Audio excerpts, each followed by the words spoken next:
মৌর্য বংশ ৩২৪ থেকে ১৮৫ খ্রিস্টপূর্ব। যে সমস্ত গ্রন্থে ইন্ডিকা মেগাস্থিনিসের লেখা পৌরশাসন ব্যবস্থা সম্পর্কে বেশি জানা যায় এই গ্রন্থে। মেগাস্থিনিসের লেখা ইন্ডিকায় ভারতীয় সমাজকে অর্থনৈতিকভাবে ৭টি ভাগে ভাগ করা হয়েছে। দার্শনিক দার্শনিক held in high esteem and consisting of Brahmanas and Sramanas. ২ farmers. ৩ herdsmen and hunters. ৪ artisans and traders. ৫ soldiers. ৬ overseers and ৭ the king's councillors. যাই হোক, এখন অর্থশাস্ত্র সম্পর্কে একটু জানি। অর্থশাস্ত্র কৌটিল্য বা চাণক্যের লেখা। অনেকে বলে এটি বিষ্ণুগুপ্তের লেখা। যেই বিষ্ণুগুপ্ত জাতিতে ব্রাহ্মণ ছিলেন, কৌটিল্য বা চাণক্যও কিন্তু ব্রাহ্মণ। এই অর্থশাস্ত্র রাজনীতি নিয়ে লেখা। গারভী সংহিতা, সেটি হলো কৌটিল্যের লেখা। এই গারভী সংহিতা থেকেও মৌর্য বংশের ইতিহাস জানা যায়। মুদ্রা রাক্ষস বিশাখ দত্তের লেখা, এখান থেকেও মৌর্য সাম্রাজ্যের ইতিহাস জানা যায়। মহাবংশ ও দীপবংশ বৌদ্ধ ধর্মগ্রন্থ, পালি ভাষায় লেখা সিংহলের গ্রন্থ। এই মহাবংশ এবং দীপবংশ এই দুটি গ্রন্থ থেকেও মৌর্য বংশের ইতিহাস জানা যায়। অশোকের লিপি রাজতরঙ্গিনী, কলহন কাশ্মীরের ইতিহাস বর্ণনা করছে। সেই কলহনের লেখা তরঙ্গিনী, যেটা কিনা কাশ্মীরের ইতিহাস বর্ণনা করছে, সেখান থেকেও আমরা মৌর্য সাম্রাজ্যের ইতিহাস জানতে পারি। প্রথম ঐতিহাসিক গ্রন্থ এই রাজতরঙ্গিনী। খ্রিস্টীয় ৭ম শতক থেকে একাদশ সাল পর্যন্ত ইতিহাস পাওয়া যায় এই রাজতরঙ্গিনীতে। ঠিক আছে, অশোকের লিপিও কিন্তু গুরুত্বপূর্ণ।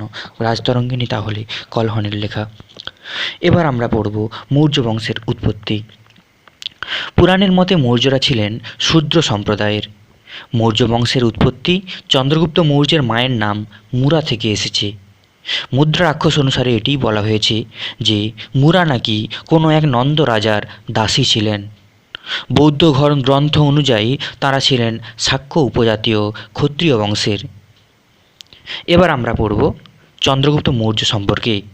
চন্দ্রগুপ্ত মৌর্য ৩২৪ থেকে ২৯৭ খ্রিস্টপূর্ব পর্যন্ত। চন্দ্রগুপ্ত মৌর্যের উপাধি মহারাজাধিরাজ। চন্দ্রগুপ্ত মৌর্য মহারাজাধিরাজ উপাধি গ্রহণ করেছিলেন। তিনি ছিলেন প্রথম ঐতিহাসিক তথা প্রথম সার্বভৌম নৃপতি। গ্রিকরা তাকে বলতো স্যান্ড্রোকেটাস। স্যান্ড্রোকেটাসের অর্থ হল বন্ধুত্বপূর্ণ চুক্তির মাধ্যমে গ্রিকদের সঙ্গে সৌহার্দ্য স্থাপন। মেগাস্থিনিস তার আমলে সেলুকাসের দূত হিসেবে এসেছিলেন ৩০৫ থেকে ৩০০ খ্রিস্টপূর্ব। মেগাস্থিনিস চন্দ্রগুপ্ত মৌর্য ধননন্দকে পরাজিত করে মৌর্য বংশের প্রতিষ্ঠা করেন ৩২৪ খ্রিস্টপূর্ব। তাহলে ৩২৪ খ্রিস্টপূর্বাব্দে চন্দ্রগুপ্ত মৌর্য ধননন্দকে পরাজিত করেন। চন্দ্রগুপ্তের সাথে কৌটিল্যের সাক্ষাৎ হয়েছিল বিন্ধ্যাচলের অরণ্যে। বিন্ধ্যাচলের অরণ্যে চন্দ্রগুপ্তের সাথে কৌটিল্যের সাক্ষাৎ হয়েছিল, তাহলে অরণ্যটার নাম হলো বিন্ধ্যাচল। আলেকজান্ডারকে মগধ আক্রমণের পরামর্শ কে দিয়েছিলেন? আমাদের চন্দ্রগুপ্ত মৌর্য। সেলুকাসের সাথে যুদ্ধ হয়েছিল চন্দ্রগুপ্ত মৌর্যের কত সালে? ৩০৫ খ্রিস্টপূর্বাব্দে চন্দ্রগুপ্তের সঙ্গে সেলুকাসের যুদ্ধ হয়েছিল। সেলুকাস পরাজিত হয়ে কাবুল, কান্দাহার, হিরাট ও মাকরান প্রদেশ চন্দ্রগুপ্তকে ছেড়ে দিতে বাধ্য হন। বিনিময়ে চন্দ্রগুপ্ত সেলুকাসকে ৫০০ হাতি উপহার দেন। এটিই প্রথম কোনো ভারতীয় রাজার প্রথম আন্তর্জাতিক চুক্তি। আমরা এই জায়গাটা আরেকটু ভালো করে দেখব। কাবুল, কান্দাহার, হিরাট ও মাকরান প্রদেশ। কাবুল তো আমরা এখনও জানি যে আফগানিস্তানের রাজধানী। সেই কাবুল প্রদেশ এবং কাবুল, কান্দাহার ওই দিকের অঞ্চলগুলো, ভারতের উত্তর পশ্চিমের যে অঞ্চলগুলো আছে, সেই অঞ্চলগুলো কাবুল, কান্দাহার, হিরাট ও মাকরান প্রদেশ চন্দ্রগুপ্তকে ছেড়ে দিতে বাধ্য হন কে? সেলুকাস। চন্দ্রগুপ্ত মৌর্য কিন্তু এর বিনিময়ে ৫০০টি হাতি উপহার দিয়েছিলেন সেলুকাসকে। আর এটি প্রথম আন্তর্জাতিক চুক্তি, কোনো ভারতীয় রাজার আন্তর্জাতিক চুক্তি। চন্দ্রগুপ্ত মৌর্য সেলুকাসের মেয়ে হেলেনকে নাকি বিয়ে করেছিলেন, কিন্তু ঐতিহাসিক ভিনসেন্ট স্মিথ এটা অস্বীকার করেছেন। চন্দ্রগুপ্ত মৌর্যের আমলে সমগ্র সাম্রাজ্য 4টি আঞ্চলিক প্রদেশে বিভক্ত ছিল।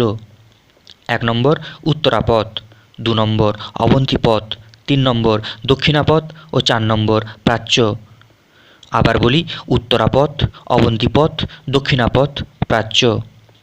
উত্তরাপথের রাজধানী ছিল তক্ষশিলা, অবন্তিপথের রাজধানী ছিল উজ্জয়িনী, যেখানে কিনা দক্ষিণাপথ ও প্রাচ্যের রাজধানী ছিল যথাক্রমে তোষালি ও পাটলিপুত্র। আমরা আরেকবার দেখব, চন্দ্রগুপ্ত মৌর্যের আমলে তার সমগ্র সাম্রাজ্য 4টি আঞ্চলিক প্রদেশে বিভক্ত ছিল। উত্তরাপথ, যার রাজধানী তক্ষশিলা, তারপরে অবন্তিপথ, রাজধানী উজ্জয়িনী, দক্ষিণাপথ, রাজধানী তোষালি এবং প্রাচ্য, রাজধানী পাটলিপুত্র। এবার আসছি পরের পয়েন্টে। 24 বছর রাজত্ব করার পর শেষ জীবনে তিনি জৈন ধর্ম গ্রহণ করেন এবং মহীশূরের শ্রাবণবেলগোলায় ভদ্রবাহুর সাথে জৈন ধর্ম প্রচারে গিয়েছিলেন। সেখানে জৈন প্রথা অনুযায়ী প্রায়োপ্রবেশনে অর্থাৎ অনশনে দেহত্যাগ করেন চন্দ্রগুপ্ত মৌর্য। তাহলে চন্দ্রগুপ্ত মৌর্য 24 বছর রাজত্ব করেছিলেন এবং এরপর তিনি শেষ জীবনে জৈন ধর্ম গ্রহণ করেন এবং মহীশূরের শ্রাবণবেলগোলায় ভদ্রবাহুর সাথে জৈন ধর্ম প্রচারে দিয়েছিলেন। জৈন ধর্ম প্রচারে তাহলে প্রশ্ন হতে পারে, কোথায় গিয়েছিলেন? মহীশূরের শ্রাবণবেলগোলায়। সেখানে জৈন প্রথা অনুযায়ী প্রায়োপ্রবেশনে অর্থাৎ অনশনে দেহত্যাগ করেছিলেন চন্দ্রগুপ্ত মৌর্য। জুনাগড় লিপি থেকে জানা যায় তিনি গুজরাট ও সৌরাষ্ট্র দখল করেছিলেন। চামুন্ডা রায় শ্রবণবেলগোলায় গোমতীশ্বরের মন্দির নির্মাণ করেন। জুনাগড় লিপি থেকে তাহলে কি জানা যায়? তিনি নাকি গুজরাট ও সৌরাষ্ট্র দখল করেছিলেন। চামুন্ডা রায় শ্রবণবেলগোলায় গোমতীশ্বরের মন্দির নির্মাণ করেন। এতটুকু হলো আমাদের চন্দ্রগুপ্ত মৌর্য। এরপর আমরা আসব বিন্দুসারে। বিন্দুসার 297 থেকে 273 খ্রিস্টপূর্ব। তাহলে চন্দ্রগুপ্ত মৌর্য ছিল 324 থেকে 297 খ্রিস্টপূর্বাব্দ, বিন্দুসার 297 থেকে 273 খ্রিস্টপূর্বাব্দ। চন্দ্রগুপ্ত মৌর্যের পর অর্থাৎ তার মৃত্যুর পর খ্রিস্টপূর্ব 297 সিংহাসনে বসেন বিন্দুসার, চন্দ্রগুপ্তের ছেলে। জৈন ধর্মগ্রন্থে তাকে সিংহসেনা বলা হয়েছে, গ্রিক গ্রন্থে তাকে অ্যামিট্রোচাটাস বলা হয়েছে, ব্রাহ্মণ গ্রন্থে তাকে অমিত্রাঘাত, যার অর্থ শত্রু নিধনকারী বলা হয়েছে। তাঁর রাজত্বকালে সিরিয়ার রাজা প্রথম অ্যান্টিওকাস দামাইকাসকে ভারতে দূত হিসাবে পাঠিয়েছিলেন। এখানে আমাদের একটি গুরুত্বপূর্ণ লিঙ্ক করতে পারি আমরা যে চন্দ্রগুপ্ত মৌর্যের রাজত্বকালে সেলুকাসের দূত হিসাবে মেগাস্থিনিস এসেছিল। তার ছেলে বিন্দুসারের রাজত্বকালে সিরিয়ার রাজা প্রথম অ্যান্টিওকাস দামাইকাসকে ভারতে দূত হিসাবে পাঠিয়েছিলেন। তাহলে দামাইকাস বা মেগাস্থিনিস চন্দ্রগুপ্ত মৌর্য, দামাইকাস বিন্দুসারের সময়ে সিরিয়ার রাজা প্রথম অ্যান্টিওকাস দামাইকাসকে ভারতে দূত হিসাবে পাঠিয়েছিলেন। মিশরের রাজা দ্বিতীয় প্টলেমি ফিলাডেলফাস তার আমলে ডায়োনেসিয়াস নামক দূতকে তার রাজসভায় পাঠায়। বিন্দুসারের রাজসভায় শুধু দামাইকাসই যে এসেছিল তা নয়, মিশরের রাজা দ্বিতীয় প্টলেমি ফিলাডেলফাস অর্থাৎ প্টলেমি ফিলাডেলফাস II ডায়োনেসিয়াস নামক একজন দূতকেও বিন্দুসারের রাজসভায় পাঠিয়েছিলেন। সিরিয়ার রাজা অ্যান্টিওকাস প্রথম অ্যান্টিওকাস দামাইকাসকে ভারতে দূত হিসাবে পাঠিয়েছিল এবং মিশরের রাজা প্টলেমি ফিলাডেলফাস II ডায়োনেসিয়াস নামক দূতকে তার রাজসভায় পাঠান। তাহলে দুজন দূত এসেছিল, একজনের নাম দামাইকাস আর একজনের নাম ডায়োনেসিয়াস। পরের পয়েন্ট, তিনি আজীবক সম্প্রদায়ে পৃষ্ঠপোষকতা করেছিলেন। আজীবক সম্প্রদায় মানে প্রতিবাদী ধর্মীয় সম্প্রদায়। আজীবক সম্প্রদায়ের এক ধরনের প্রতিবাদী ধর্মীয় সম্প্রদায়, সেই আজীবক সম্প্রদায়ের পৃষ্ঠপোষকতা করেছিলেন বিন্দুসার। তিনি কিন্তু যে জৈন হয়েছিলেন তার পিতার মতো এটা কিন্তু আমরা দেখলাম না, তিনি আজীবক সম্প্রদায়কে সাহায্য করেছিলেন। তারপর তিনি গয়ার বারবার গুহা আজীবকদের দান করেছিলেন। বিন্দুসার তাহলে আজীবকদেরকে একটা গুহাও দান করেছিলেন গয়ার মধ্যে, সেই গয়ার গুহাটির নাম হলো বারবার গুহা। তার সময় তক্ষশিলায় ব্রাহ্মণ্য বিদ্রোহ দেখা যায়, যা দমন করেন যুবরাজ অশোক। বিন্দুসারের সময়ে এক বিদ্রোহ দেখা যায়, সেটির নাম ব্রাহ্মণ্য বিদ্রোহ, এবং সেই বিদ্রোহটি তক্ষশিলায় হয়েছিল। তাহলে বিন্দুসারের সময় তক্ষশিলায় একটি বিদ্রোহ হয়েছিল যার নাম ব্রাহ্মণ্য বিদ্রোহ, এবং এই বিদ্রোহকে দমন করতে হয়েছিল অশোককে, বিন্দুসার কিন্তু পারেননি। এবার আমরা সম্রাট অশোকের শাসনকালে আসব 273 থেকে 232 খ্রিস্টপূর্ব।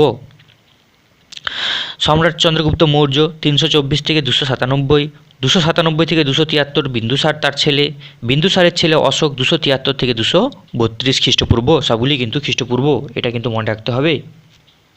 সিংহাসন আরোহণ অশোক 273 খ্রিস্টপূর্বাব্দে। রাজ্য অভিষেক ঘটে 269 খ্রিস্টপূর্বাব্দে।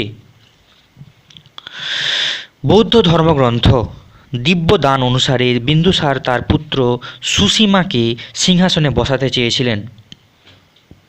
বৌদ্ধ ধর্মগ্রন্থ দিব্যদান বলছে যে বিন্দুসার নাকি তার পুত্র সুসীমাকে সিংহাসনে বসাতে চেয়েছিলেন। অপরদিকে তার মন্ত্রীবর্গ অশোককে সিংহাসনে বসাতে চেয়েছিলেন। পরবর্তীতে মন্ত্রী রাধা গুপ্তর সহায়তায় অশোক সিংহাসনে বসেন। তাহলে যে মন্ত্রীর সহায়তায় অশোক সিংহাসনে বসেছিলেন তিনি হলেন রাধা। এই মন্ত্রীবর্গ কিন্তু অশোককে সিংহাসনে বসাতে চেয়েছিলেন, কিন্তু বিন্দুসার তার উল্টোটাই চেয়েছিলেন। বিন্দুসার চেয়েছিলেন তার পুত্র সুসীমাকে সিংহাসনে বসাতে।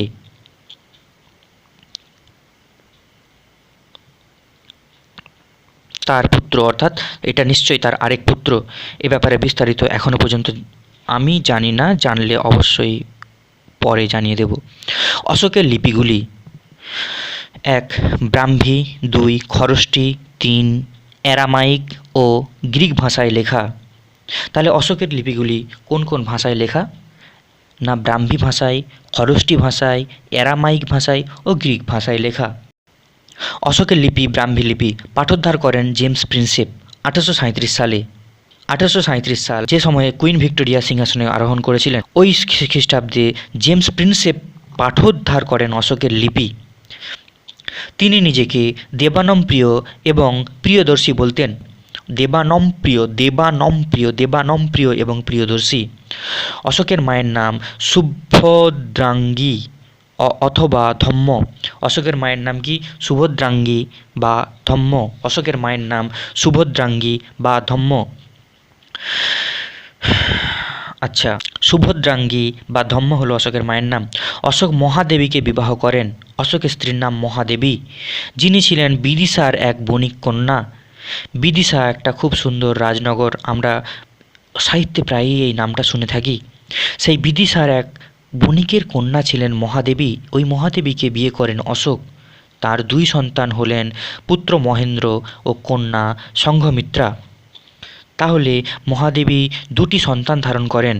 একটি পুত্র, তিনি হলেন মহেন্দ্র, ও আরেকটি কন্যা, সেটা হলো সংঘমিত্রা। এরাই সিংহলে ধর্ম প্রচার করেছিলেন। এই পুত্র কন্যা এরা দুজনই কিন্তু সিংহলে ধর্ম প্রচার করেছিলেন, এমনটাই এই বইয়ে লেখা আছে। বইটির নাম আমরা কিন্তু পরে বলে দেব। অশোকের অপর স্ত্রীরা ছিলেন অসানধিম্মিতা, পদ্মাবতী, তৃষ্ণারক্ষিতা বোধিবৃক্ষ কাটতে উদ্যত হয়েছিলেন। বোধিবৃক্ষ কাটতে উদ্যত হয়েছিলেন তৃষ্ণারক্ষিতা। সেই তৃষ্ণারক্ষিতা কিন্তু অশোকের স্ত্রী ছিলেন। তাহলে অশোকের আরও একজন স্ত্রীর কথা আমরা বলবো, তিনি হলেন কারুবকী, যার নাম এলাহাবাদ কৌশম্বী রক স্তম্ভ কুইন্স এডিক্ট এ উল্লেখিত আছে। তাকে যুবরাজ তিবারার মাতা হিসাবে উল্লেখ করা আছে।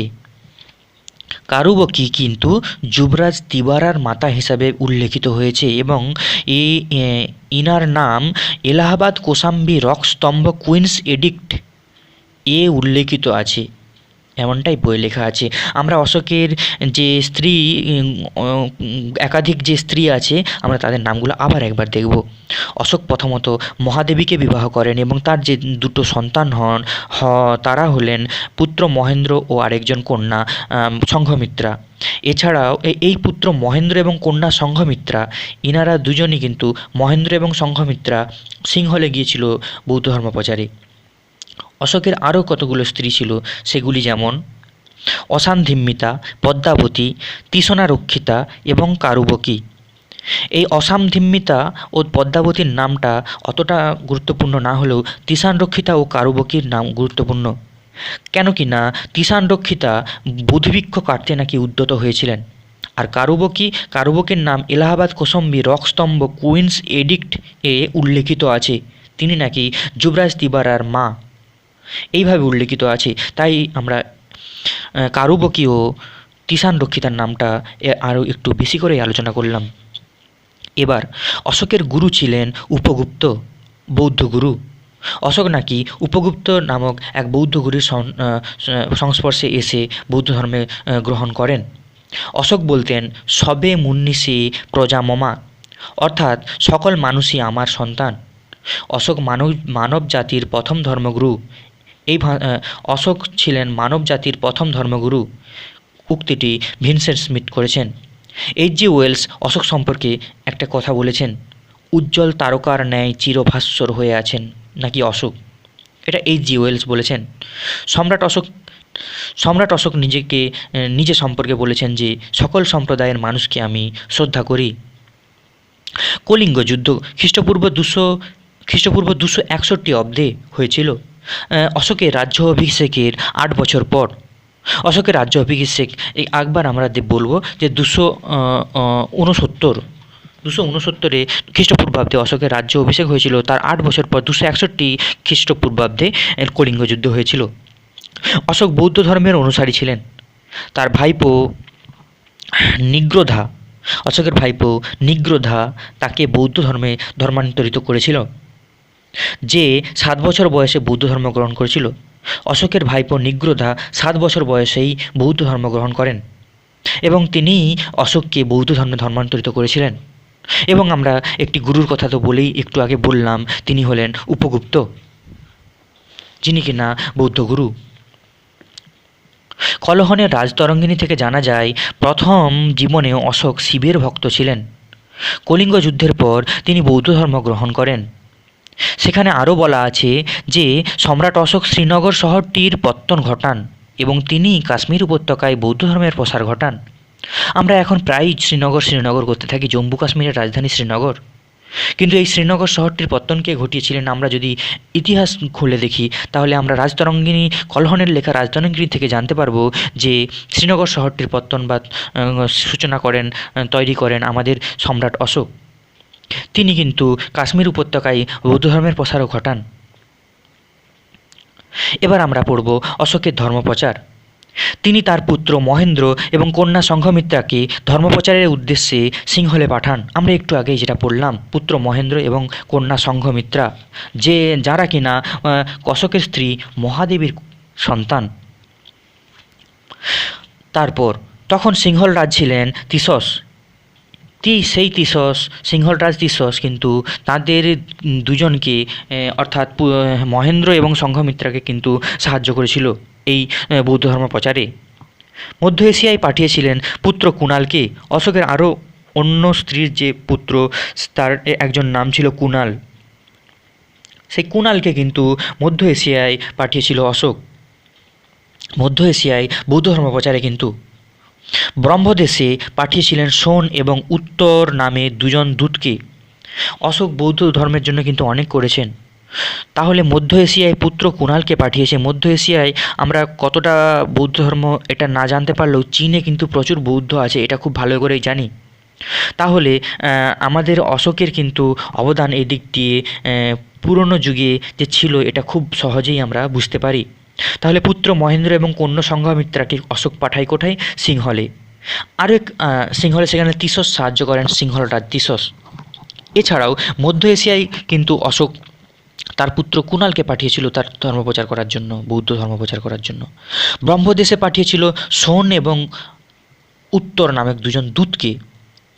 পুত্র নয় পাঠালো তো কী হয়েছে, সেখানে আবার দূতকে পাঠিয়েছে। ব্রহ্মদেশ মানে মায়ানমার ব্রহ্মদেশ, যেই আমরা যেটাকে মায়ানমার বলি এখন, বাংলাদেশের সেই ধারের দিকে, ভারতের পূর্ব দিকে যে মায়ানমার আছে, সেই মায়ানমারে কিন্তু অশোক সোন এবং উত্তর নামে, সোন এবং উত্তর, সোন শুনে যা, সোন উত্তর মানে উত্তর দিক, এটা মনে রাখলেই হবে। এবং কুণাল আমাদের রাজনীতি করে।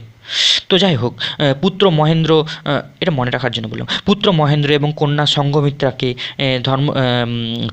সিংহরাজ তিশসের কাছে কিন্তু পাঠিয়েছিলেন এবং সিংহলে ধর্ম প্রচারের জন্য, এবং মধ্য এশিয়ায় পাঠিয়েছিলেন পুত্র কুণালকে, ব্রহ্মদেশে পাঠিয়েছিলেন সোন এবং উত্তর নামক দুজন দূতকে।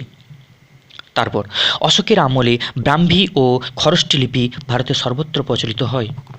আমরা যেমন মুঘল সাম্রাজ্যের আমলে দেখি যে সে সময় উর্দু লিপি প্রচলিত ছিল, কিন্তু অশোকের আমলে ব্রাহ্মী ও খরষ্টি লিপি, ঠিক আছে, খরষ্টি নয় খারষ্টি, ব্রাহ্মী লিপি এবং খারষ্টি লিপি কিন্তু ভারতে সর্বোচ্চ প্রচলিত ছিল।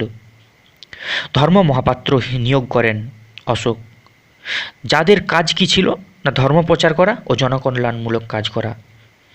তাহলে ধর্ম মহাপাত্র কারা না অশোকের সময় যে সমস্ত লোকেরা ধর্ম প্রচার করতো এবং জনকল্যাণমূলক কাজ করতো তাদেরকেই ধর্ম মহাপাত্র বলা হতো, এবং এই ধর্ম মহাপাত্র এমপ্লয় করা হতো, ঠিক আছে, সম্রাট এমপ্লয় করতো, নিয়োগ করতো, রাইট। ধর্মলিপি, পাথরের স্তম্ভে ও পাথরের গায়ে ধর্মের বাণী সাধারণের বোধগম্য প্রাকৃত ও ব্রাহ্মী ভাষায় উৎকীর্ণ করে দেন, সেইগুলিকেই ধর্মলিপি বলা হতো। তাহলে পাথরের স্তম্ভে ও পাহাড়ের গায়ে ধর্মের বাণীকে, যে সমস্ত ধর্মের যে বাণী, সত্য কথা বলো, সৎ পথে চলো, এই ধরনের ধর্মের যে বাণীকে সাধারণ মানুষের বোধগম্য করার জন্য প্রাকৃত ভাষায় ও ব্রাহ্মী ভাষায় লিখে দেওয়া হতো। এটি ছিল ধর্মলিপি। আর ধর্মযাত্রা, ধর্মপ্রচারের জন্য ধর্মোৎসব, অলৌকিক দৃশ্যাদি দেখবার ব্যবস্থা করেছিলেন এই আমাদের অশোক। পাটলিপুত্রে তিনি খ্রিস্টপূর্ব 250 অব্দে তৃতীয় বৌদ্ধ সম্মেলনের আহ্বান করেন। এই সম্মেলনে বৌদ্ধ ধর্মের তৃতীয় অংশ পাঠ হয়। সভাপতিত্ব করেন মগলিপুত্র তৃষা। অনেক জায়গায় তিসসও লেখা আছে, এই বইটায় আমরা কিন্তু তৃষা দেখলাম, মাগলিপুত্র তৃষা, অনেক জায়গায় কিন্তু মগলিপুত্র তিসস এরকম আমি কিন্তু দেখেছি। যাই হোক, মাগলিপুত্র তৃষা। পশুবধ, যাগযজ্ঞে বদ্ধ করেছিলেন আমাদের অশোক। জীবজন্তুর জন্য দেশময় দাতব্য চিকিৎসালয় স্থাপন করেন। এই যে ভেটেরিনারির ডাক্তারগুলো ধরে নাও, ওইটা অশোকের সময়ই প্রথম তৈরি হয়েছিল। তাহলে দাতব্য চিকিৎসালয় পশুদের জন্য কিন্তু অশোক তৈরি করেছিলেন, প্রথমই স্থাপন করেন। সুদূর দক্ষিণের মিত্র রাজ্যগুলি হলো কারা কারা? চের, চোল, পাণ্ডব, পল্লব, কেরলপুত্র, সত্যপুত্র, এগুলি হলো সুদূর দক্ষিণের মিত্র রাজ্য ছিল অশোকের। সাঁচি স্তূপ, আচ্ছা তাহলে রাজ্যগুলো কী কী? চের, চোল, পাণ্ডা, পল্লব, কেরলপুত্র, সত্যপুত্র। এরপরের পয়েন্ট, সাঁচি স্তূপ, সারনাথ ও অশোক স্তম্ভ। সাঁচি, সারনাথ এর স্তূপ ও অশোক স্তম্ভ মৌর্য যুগের শ্রেষ্ঠ শিল্প নিদর্শন। আমরা 1 টাকার কয়েনে এখনও অশোক স্তম্ভ আমরা টাকা পয়সায় দেখতে পাই। সারনাথের স্তম্ভের শীর্ষে সিংহমূর্তি আছে, 4টি সিংহমূর্তি। এটা হচ্ছে সারনাথের স্তম্ভে, তার ঠিক উপরে শীর্ষে মাথায় 4টা সিংহমূর্তি আছে, যা বর্তমানে ভারতের জাতীয় প্রতীক। সারনাথের স্তম্ভের শীর্ষে 4 ধরনের প্রাণী আছে, হাতি, ঘোড়া, বৃষ ও সিংহ। আচ্ছা, আমাদের যে জাতীয় প্রতীক এখন আছে, আমরা দেখতে পাই আমাদের জাতীয় প্রতীক 1 টাকার কয়েনেও দেখা যাবে। তাহলে সেই জাতীয় প্রতীকগুলো তাতে 4টি সিংহমূর্তি আমরা কিন্তু দেখতে পাই, ঠিক আছে। স্তম্ভের শীর্ষে 4 ধরনের প্রাণী আছে। সারনাথ স্তম্ভের শীর্ষে 4 ধরনের প্রাণী আছে, হাতি, ঘোড়া, বৃষ ও সিংহ। আমরা এটাকে আরেকবার রিডিং পড়ব। সাঁচি স্তূপ, সারনাথ ও অশোক স্তম্ভ মৌর্য যুগের শ্রেষ্ঠ শিল্প নিদর্শন।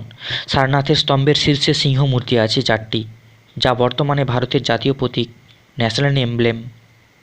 সারনাথের স্তম্ভের শীর্ষে 4 ধরনের প্রাণী আছে, হাতি, ঘোড়া, বৃষ ও সিংহ।